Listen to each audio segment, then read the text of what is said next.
I'm Ian Watt. I'm a co-founder and trustee of a charity called Code the City. We're based in Aberdeen. Yeah, cool. And could you tell me a little bit more about what Code the City do?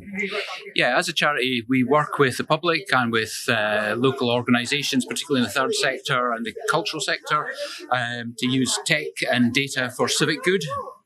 Okay. And could you tell me what is the importance of open data? Well, we see open data as enabler for innovation, for getting people to actually be able to interact with data around them, and to actually as a stimulus for building new products and services. Yeah. Okay. And obviously, with legislation that's being introduced around data privacy and data security, where can you see data going in the near future?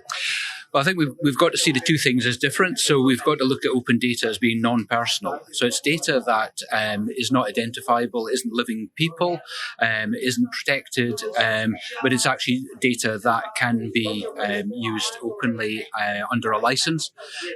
Whereas, the other side of that coin is around personal data, and we need to be very careful about distinguishing these two things. Yeah. And what would you say is one of the biggest challenges in terms of managing data for organizations?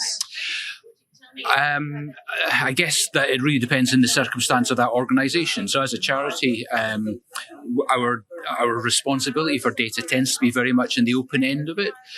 So other than personal data about employees or about our customers or something, which we treat very securely, the data we're working with tends to be data that we are putting out in the open.